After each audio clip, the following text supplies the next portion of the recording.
उन वसुदेव के घर में प्रकट। ये भगवान के जन्म का कारण बता रहे हैं कुंती जी। बहुत सारा कारण, बहुत लोग के चर्चा का विषय है। कोई ये बोलते कि इसलिए भगवान आए, कोई बोलते कि इसलिए भगवान आए। तो कुंती जी इन कुछ कारणों को रख रही है और सुनिश्चित कुंती जी इनके साथ में उन देवकी और वसुदेव का बात आता है तो अपने आप को भी धन्य समझती है। अरे तो मेरा भाई है और मेरे भाई के घर में भगवान अवतीत हुए, हमारा भी यश है सुनिश्चित। इसलिए भगवान उन संबंध के कारण युधिष्ठिर महाराज के पास आते जाते रहते थे। लेकिन वो इतने प्रेम से दुर्योधन के पास कभी नहीं गए। वो भी रिश्तेदार था। अरे कुल के माने में देखा जाए तो वो भी उनके रिश्तेदार थे ना। लेकिन दुर्योधन वो तो सजा करके रखा था, राजपथ को सजा करके रखा था। जब वृष्टि के लिए भगवान जा रहे थे, युधिष्ठिर महाराज ने भेजा था, तो पूरे पथ को उनके घर तक और दुशासन का महल जो उनसे भी बहुत बढ़िया था, दुर्योधन से भी, वो महल में रहने का व्यवस्था किया था और अनेक अनेक खाद्य पदार्थ रख दिए गए थे। लेकिन भगवान उनके घर में नहीं गए, उनको छोड़ करके वो सीधा विदुर के घर की ओर मुड़े। और घर में विदुर जी थे नहीं, विदुरायण थी। वो आते ही वो अभ्यर्थना करना चाहती थी, भगवान मेहमान घर में आते तो अर्पित करना चाहे, क्या लाऊं क्या लाऊं। क्योंकि एकाएक भगवान आ गए, भगवान आए हैं तो क्या लाऊं ना। वो ले केला हाथ में लगा और इतनी प्रेमाविष्ट हो गई थी कि वो केला का गर्भ फेंक रही थी और छिलका भगवान को, भगवान भी प्रेम से छिलका खा रहे थे। ये नहीं बोला कि अरे मैया केला फेंक रही, केला दोनों छिलका दे रही है ना। वो छिलका उतनी भाव से विदुर जी आए, अरे भाग्यवान क्या कर रही है। प्रेम, भगवान प्रेम के भूखे हैं। उनको कुछ नहीं चाहिए क्योंकि पूरा संसार उनका है, सारे संसार के वो स्वामी है। उनको कौन क्या दे सकता है। हम लोग आके देंगे तो क्या देंगे। संसार की कोई वस्तु, वो वस्तु पहले से उनकी है या वस्तु के रूप में खुद वो है, स्वयं वस्तु के रूप में है, क्योंकि वस्तु की कोई स्थिति नहीं है उनके अलावा। हम क्या दे सकते। इसलिए व्यक्ति को चाहिए, जैसे गंगा का पूजक उन गंगा जल से गंगा की पूजा करते हैं। हाँ, और क्या करते हैं, नो गंगा जल लेकर के गंगा को देते हैं। भाई हमारा तो हमारे पास कुछ नहीं, आपका जल है, उन आपको अर्पित करते हैं। सबसे पवित्र जल आप ही है और इससे बढ़कर पवित्र वस्तु क्या है, आपको हम समर्पित करते हैं। ना लिया उधर से। उसी प्रकार हम भगवान के जगत में रहते हैं। हम उनको कुछ नहीं दे सकते। हम केवल प्रेम, भगवान प्रेम चाहते हैं कि कोई मुझे प्रेम करे। प्रेमी मिलना मुश्किल है यहाँ। जो दिमाग है सब लाखों कामनाएं भरी है, भगवान खोज रहे कौन प्रेमी मिले। ये प्रेमी है कि ये प्रेमी। तो धीरे धीरे मालूम पड़ता है ओ इसके हृदय में भी कामना है। भगवान मायूस हो जाते हैं, ये भी कामना कर रहे हैं, ये भी कामना कर रहे हैं। कुछ नहीं तो उनका एक आध दो डिमांड तो निकल ही जाता है।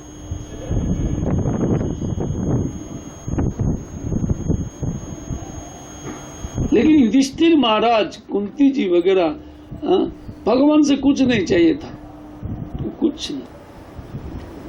आप बोलेंगे नहीं तो वो प्रार्थना क्यों करते थे। समझना चाहिए वो नित्य पार्षद है और नित्य पार्षदों का कोई डिमांड नहीं। भगवान जिस प्रकार उनके हृदय को चालित करके उस प्रकार वो कार्य करते, कठपुतली की तरह। भगवान चाहते हैं जगत को दिखाने के लिए कि मैं मेरे भक्तों को कितना प्रेम करता हूँ। आगे भजन का प्रचार करना है ना भगवान को, भक्ति का, अपनी भक्ति का प्रचार करना है कि दूसरे जीव उनको देख करके सीखे। बाकी कुंती जी का, युधिष्ठिर महाराज का कोई चिंता का कारण नहीं था। वो जैसे रखे वैसे रहेंगे, कोई दिक्कत नहीं। लेकिन भगवान चाहते थे, इस बात को भीष्मदेव आगे प्रार्थना में कहेंगे कि अरे रे, ये लोग साक्षात धर्मराज, किसी भी प्रकार का कोई पाप नहीं है, उनकी इस जीवन से पूर्व जीवन मालूम पड़ता है। व्यक्ति इस जन्म में जो कार्यकलाप करता है उससे उनका पूर्व जन्म में वो कैसा कार्यकलाप किया वो मालूम पड़ेगा। तो बोलते यहाँ इतना धर्म का आचरण करने वाले व्यक्ति पूर्व जीवन में भी पुण्यशाली रहे हैं, तो कोई पाप नहीं। और ये अर्जुन, गदाधर, भीम, और ऐसा होते हुए भी कुंती दुखी है। सुनिश्चित उनमें कारण कौन है?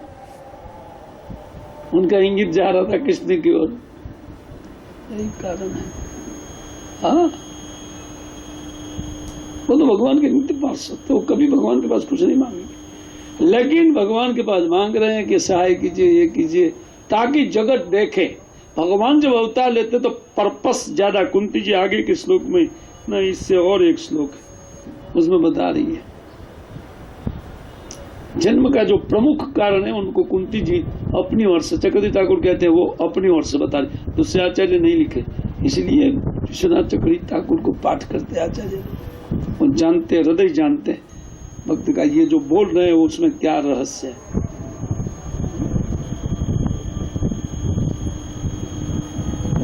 भगवान किसी भी जीव को दुखी नहीं देखना चाहते, इसीलिए अवतार देते। आगे कारण में ये चीज आएगा। खैर इसी में वर्णन कर रहे हैं कि वो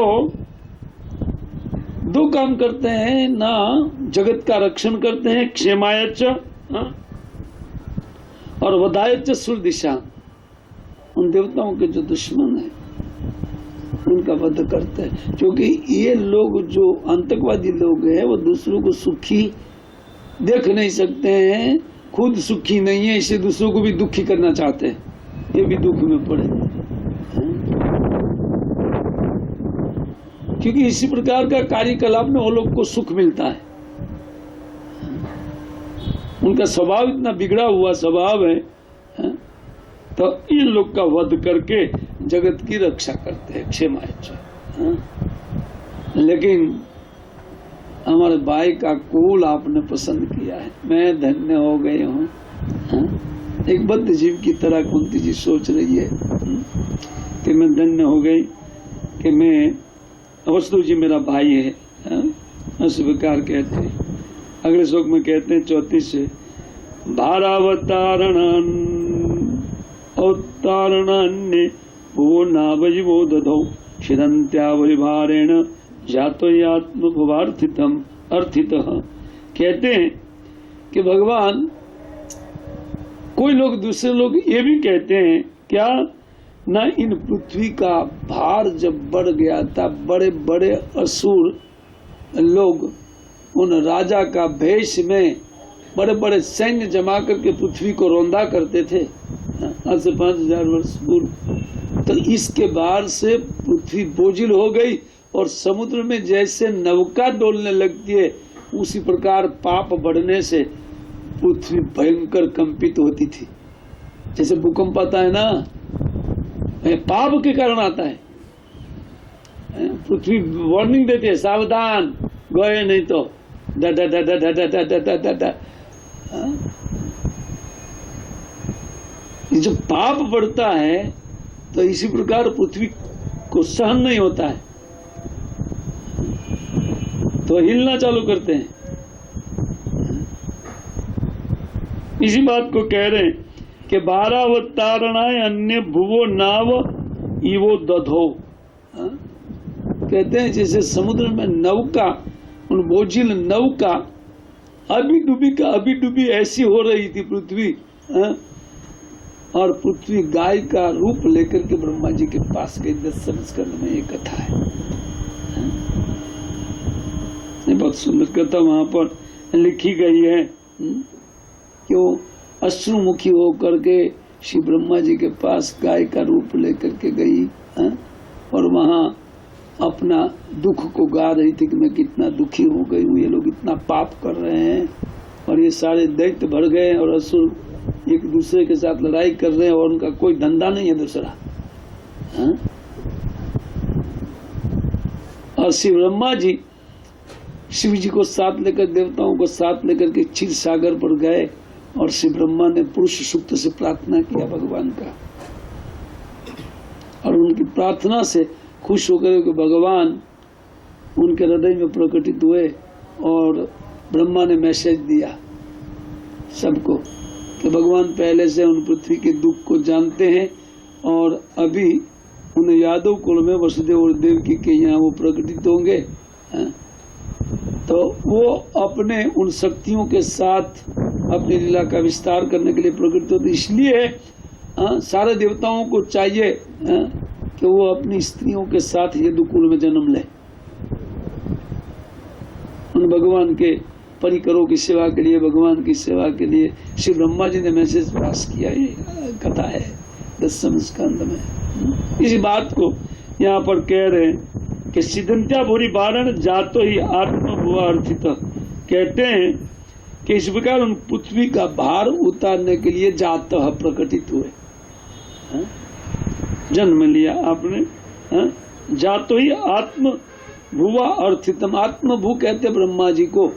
श्री ब्रह्मा जी की प्रार्थना पर आप प्रकटित हुए, ये मुख्य कारण है। ब्रह्मा जी वो प्रार्थना करते भगवान को अवतार लेने के लिए। जब खूब अव्यवस्था हो जाती है तो भगवान को प्रकटित होने के लिए ब्रह्मा जी प्रार्थना करते हैं। तो ब्रह्मा जी की प्रार्थना पर आप इस पृथ्वी का भार उतारने के लिए आप प्रकटित हुए और भार उतारा। ये तो भार उतारने के बाद की कथा है, कुंती जी गा रही है वो कथा को। और अनेक अक्षरों की सेना मारी गई थी, 56 करोड़ लोग मारे गए थे उस युद्ध में। इतना जाना नहीं उनके बाद कितना भी भूकंप हुआ, क्या क्या हुआ।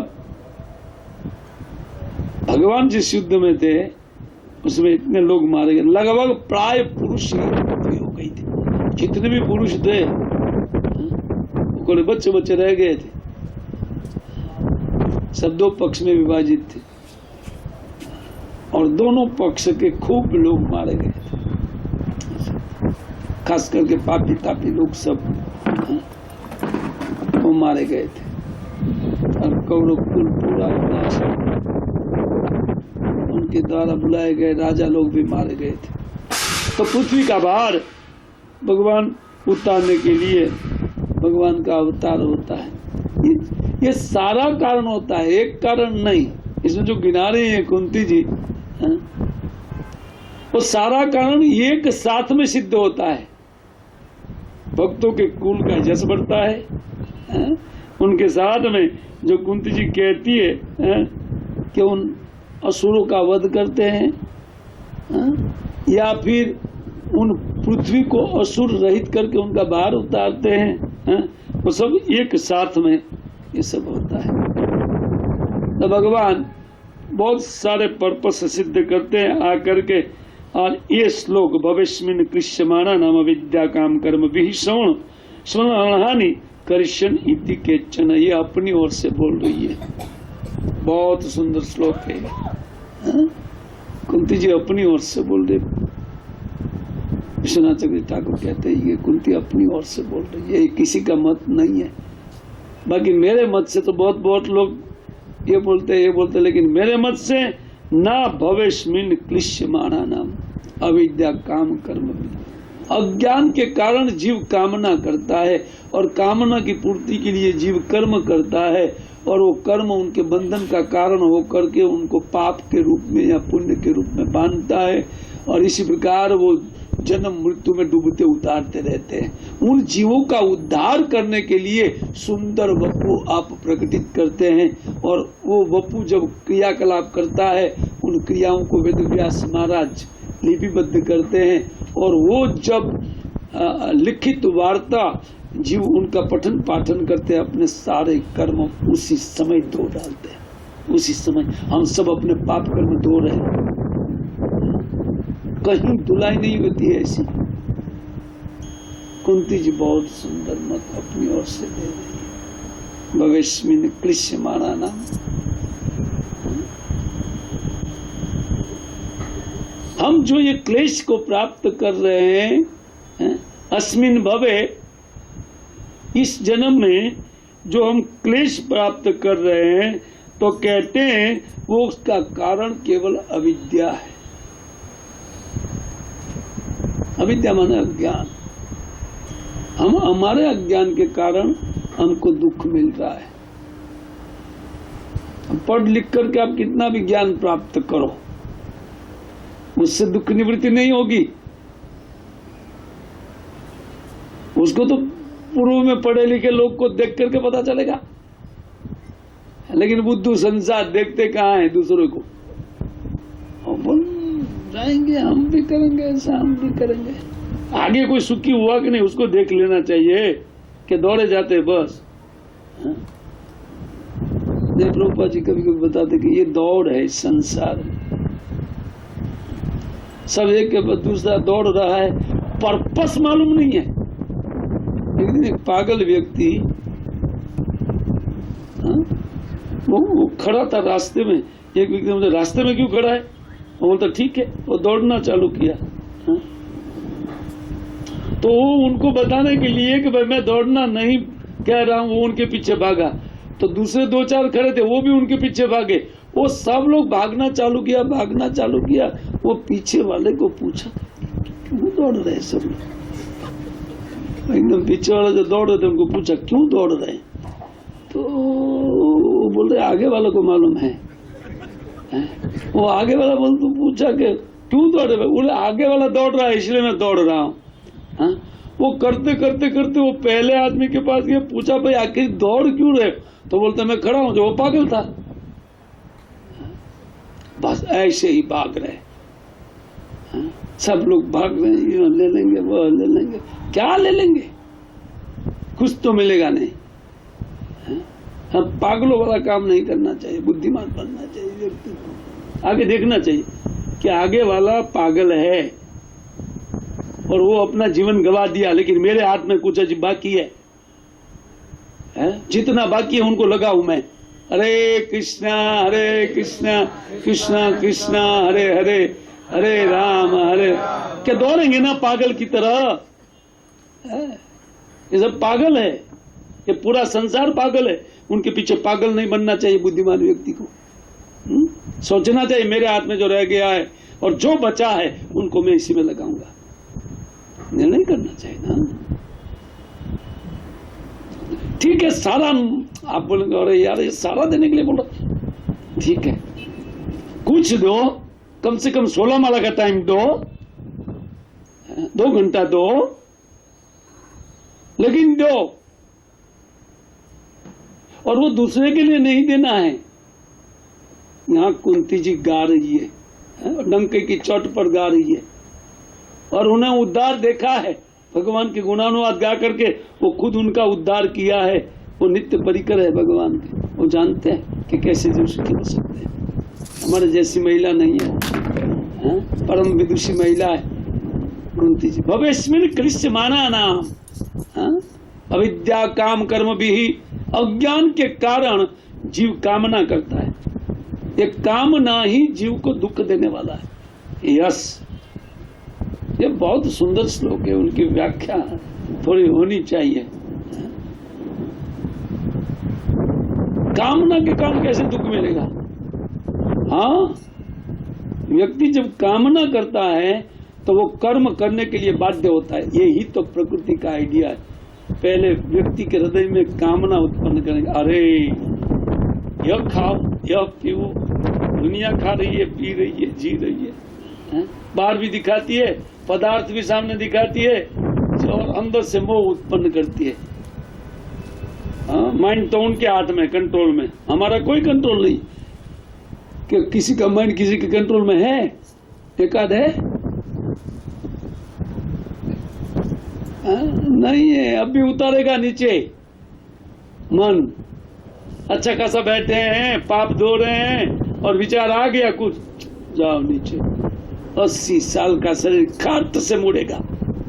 सॉरी 80 किलो का या 100 किलो का शरीर खटाक से मुड़ेगा।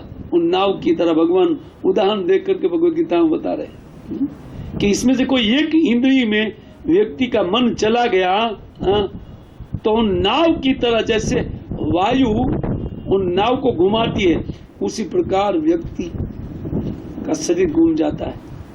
कोई कंट्रोल नहीं, हमारे मन के ऊपर हमारा कोई कंट्रोल नहीं, क्योंकि मन पूर्णतया माया के अंदर में है। क्यों? ना अविद्या के कारण मन को अपना मित्र हम लोग मान दिए कि मन ही मेरा मित्र है, वो हमारा सबसे बड़ा शत्रु है। इसी को अज्ञान, उन अज्ञानी मन व्यक्ति का शत्रु है। व्यक्ति खुद अपने हाथ से अपने पैर में कुल्हाड़ी मारता है। यही तो है। हम लोग क्या कर रहे हैं? ये कर्म करते हुए हम हमारे पैर काट रहे हैं। तो क्या कर्म करना बंद करें? नहीं, बंद नहीं, उनको डाइवर्ट करना चाहिए। कृष्ण के लिए करो जो करना है। चलना परिवार छोड़ दे ना, कौन बोल रहा है? भक्त बनाओ ना परिवार को और सेवा करो। तो आप तो भगवान के परिवार का पालन करते हैं, है कि नहीं? हाँ? भक्ति हो गई ना। कुछ छोड़ने का जरूरी नहीं, केवल विचार बदलना जरूरी है। मेरे भोग के लिए संसार नहीं है, बस एक चीज समझना चाहिए। क्योंकि अज्ञान से मैं भोग की कामना करता हूं। लेकिन कहते हैं कि सर्व कामो धूतम तजेत। जो लोग शांति चाहते हैं उनको सबसे पहले अपने मन की कामना को त्याग देना चाहिए। बड़े बड़े उन अनुभवी पुरुष का ये वाक्य है। नवम स्कंद में जजाति महाराज इसको बोले। दिव्यानी के साथ 1000 साल पूरे विश्व का सम्राट रह करके शासन किया। और शुक्राचार्य की पुत्री, उनका विवाह ऊपर के लोक में हुआ था। ये थे मनुष्य, लेकिन विवाह ऊपर हुआ था उनका। इतने बड़े व्यक्ति शुक्राचार्य की पुत्री से उनका विवाह हुआ था।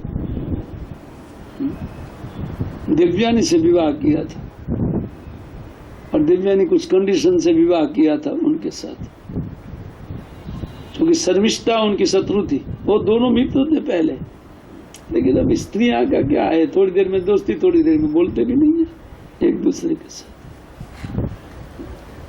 थोड़े टाइम बहुत मित्रता होती है, दोबारा जाते हैं तो मित्रता खत्म हो जाती है। फटाफट चलता है लोग का झगड़ा भी फटाफट, मित्रता भी फटाफट हो जाती है। उस घटना में, लंबा घटना है, उनमें नहीं जाऊंगा। पर दिव्यानी को, ये राजपुत्री थी शर्मिष्ठा, वृषपर्वा महाराज कौन, वृषपर्वा जी शायद उनकी लड़की थी। धक्का मार के इन ब्राह्मण पुत्री को कुएं में गिरा दिया, उन झगड़ा करते करते। और वो कुएं में गिर गई थी।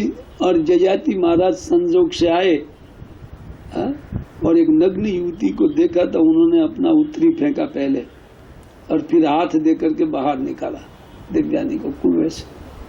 और वो थी तो शुक्राचार्य की लड़की। और बोले अपना हाथ पकड़ा है तो बस अभी आपके साथ में विवाह करूंगी। और उन्होंने कंडीशन रखा कि जो शर्मिष्ठा को मैं आपकी पत्नी के रूप में, मेरी नौकरानी के रूप में साथ में लाऊंगी और उनसे मैं सेवा लूंगी। मुझे धकेला है ना कुएं में, और गई अपने पिता के पास रोती रोती। बोला दिव्यानी ने ऐसा, शर्मिष्ठा ने ऐसा ऐसा किया है। और गया शुक्राचार्य उधर, और शुक्राचार्य के कुंभ को देख करके वो तो थर थर कांप रहे थे कि श्राप न दे दे। वो असुर के सम्राट थे उनके पिताजी।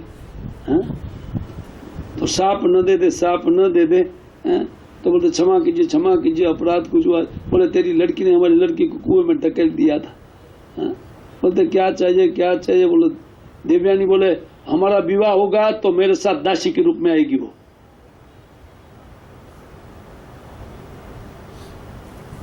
कि वो पूरा जिंदगी दासी बन करके मेरी सेवा करे। उनको भी पता चलेगा ना।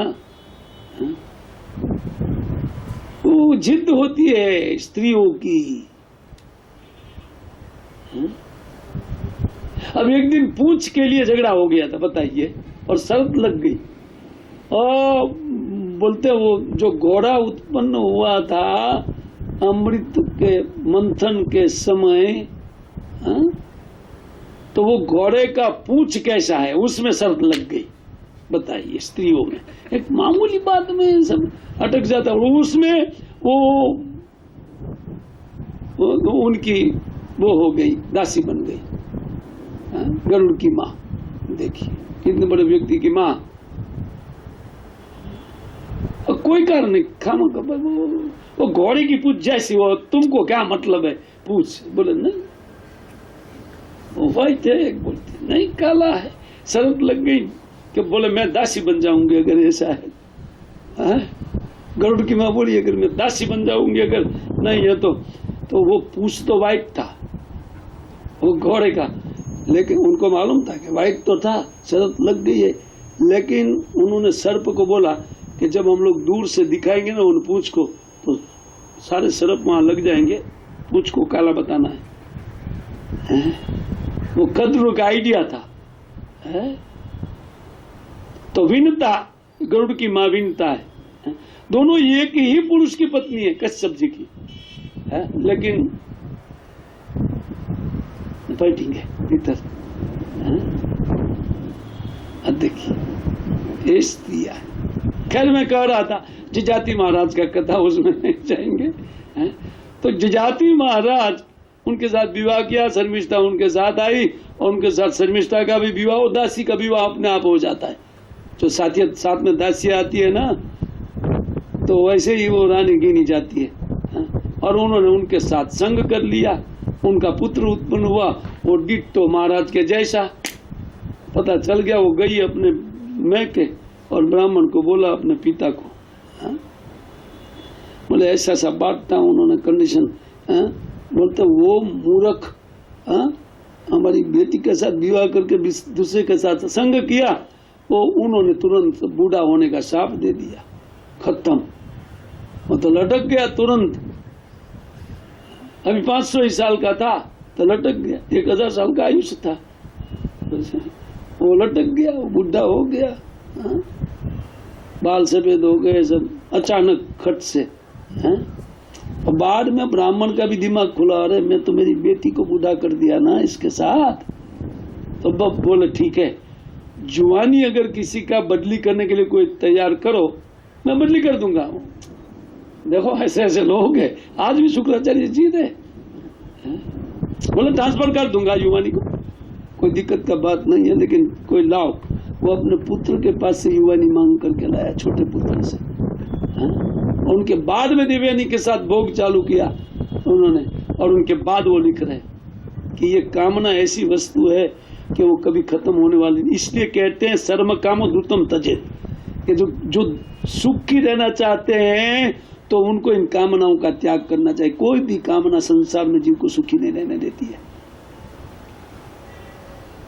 इसी को कहते हैं कि इस भवेस्मिन् क्लिश्यमाना नाम, इस संसार में जो क्लेश उत्पन्न होता है जीव को वो अपना ही किया हुआ कर्म है, क्योंकि कामना के कारण वो कर्म करता है और कर्म उनका पुनः बंधन का कारण बनता है, और कर्म ही उनके लिए एक दूसरा शरीर बनाता है।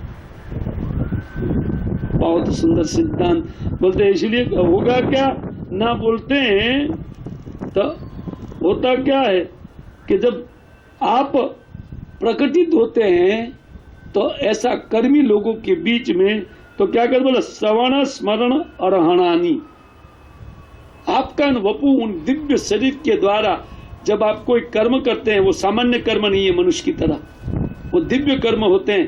उन कर्मों का कहते कोई व्यक्ति श्रवण करेगा अपना पाप धोएगा।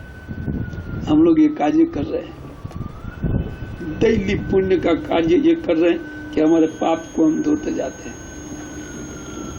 लेकिन हम लोग नया चालू रखते हैं, प्रॉब्लम है, मशीन चालू है पाप करने का, है ना, रोज धोते हैं लेकिन रोज कर लेते हैं।